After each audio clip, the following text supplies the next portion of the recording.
ఈరోజు ఆలోచన చేయాలండి. మనం ఒక ఫోన్లో ఇంతోడు ఒక ఉన్నతమైన స్థితికి వచ్చేసినట్టుగా మనం చూస్తాం. ఆడనుకున్న బ్యాక్గ్రౌండ్ వేరు, నీ కొడుకు బ్యాక్గ్రౌండ్, నీ కూతురు బ్యాక్గ్రౌండ్ వేరు. వాళ్ళు ఐపీఎస్లో ఐఏఎస్లు అయిపోయారని నువ్వు కనుక్కున్న వాళ్ళని రాసి రంపాన పెట్టేస్తే వీళ్ళు చచ్చూరుకుంటారు. ఈరోజు నా మాట్లాడుతున్న ప్రియ సహోదరి సహోదరుడా, ఆడు ఆ వయసులో అంత స్థితికి వచ్చేసాడనంటే ఖచ్చితంగా పునాది అలా ఉండుంటుంది. తన తల్లి అంతగా ప్రోత్సహించుంటుంది, తన తండ్రి అంతగా అండగా నిలబడి ఉండుంటాడు. నువ్వు అలాంటి తల్లివి కాదు కదా, నువ్వు అలాంటి తండ్రివి కాదు కదా. ఇదిగో చూడు, వాళ్ళు చూడు. ఈరోజు నా మాట్లాడుతున్న ప్రియ సహోదరి సహోదరుడా, ఆ వీడియోలు మళ్ళీ ఎవరికి చూపెట్టాం? వీళ్ళకి చూపెట్టాం. ఈరోజు నా మాట్లాడుతున్న ప్రియ సహోదరి సహోదరుడా, చిన్న లాజిక్ని మిస్ అవుతున్నాం.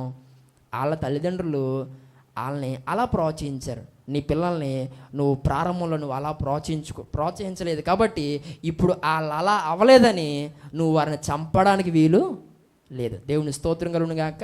వారు ఎలా వెళ్ళి వారు స్థిరపడాలనుకుంటున్నారో అందుకు ప్రోత్సాహకరంగా నిలబడమే నీ పని. దేవుని స్తోత్రం కలుగును గాక. ఎంత ఖర్చు పెట్టానంటే దానికి వేరే సమాధానాలు ఉంటాయి.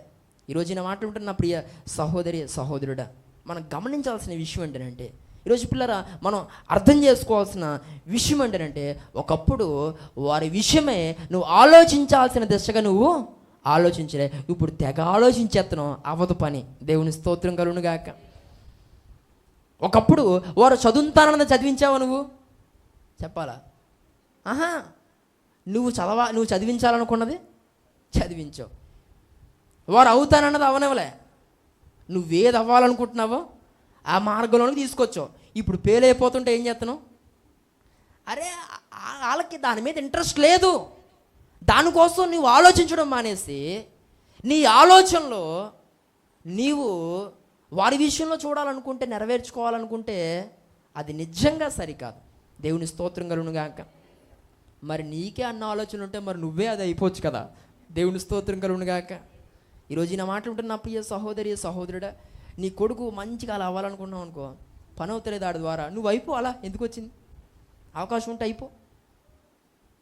ఎందుకు ఈ విషయం చెప్తానంటే, ఈరోజు చాలామంది ఆలోచించాల్సిన విషయంలో ఆలోచించి వారికి సరైన పునాది వేయకుండా ఇప్పుడు విపరీతమైన ఒత్తిడి తల్లిదండ్రులైన వారు పిల్లల మీద ఏం చేస్తున్నారు? తీసుకొస్తున్నారు. మరలా వాళ్ళకి సక్సెస్ అయిన వాళ్ళందరినీ ఉదాహరణలుగా నిలబెట్టడం. దేవుని స్తోత్రం కలుగును గాక. ఈరోజు నా మాట్లాడుతున్న ప్రియ సహోదరి సహోదరుడా, నీ జీవితంలో సక్సెస్ ఏదో లాటరీలాగా వచ్చింది కానీ నువ్వంత కష్టపడి పైకి వచ్చిన అవతారం అయితే నీది కాదు. దేవుని స్తోత్రం కలుగును గాక. ఈరోజు నా మాట్లాడుతున్న ప్రియ సహోదరి సహోదరుడు, అప్పుడు ఏదో అలా అయిపోయింది, కుదిరేసింది అలా. ఇప్పుడు అలా పనవదు. ఇప్పుడు చాలా దారుణంగా ఉంది ప్రస్తుత పరిస్థితి. దేవుని స్తోత్రం కలుగును గాక. అప్పుడు జాబు కొట్టినంత ఈజీ కాదు ఇప్పుడు జాబు కొట్టడం. అప్పుడు ఎగ్జామ్ రాసి క్వాలిఫై అయిపోయినంత ఈజీ కాదు ఇప్పుడు ఎగ్జామ్ రాసి క్వాలిఫై అవ్వడం. నిజంగా నేటి దినాల్లో అలా కొందరు సక్సెస్ కాగలుగుతున్నారంటే నిజంగా పిల్లలు వారిని అభినందించాల్సిన విషయమే. ఈరోజు నా మాట్లాడుతున్న ప్రియ సహోదరి సహోదరుడు, ప్రస్తుత సమాజంలో బయట జరుగుతున్న వాటిని దృష్టిలో పెట్టుకోవాలి. ఏమంటే పొలిటికల్గా చాలామంది చాలా డబ్బులు ఖర్చు పెట్టి, లేకపోతే అలా చేయడం ద్వారా ఈరోజు సమాజంలో రావాల్సిన వారికి కూడా విజయాలు ఏం చేయట్లేదు, రావట్లే. ఎక్కడ చూసినా ఏమంటారు, రికమెండేషన్లు బాగా పనిచేస్తున్నాయి. అలాంటి ప్రస్తుత దినాలు ఇవి.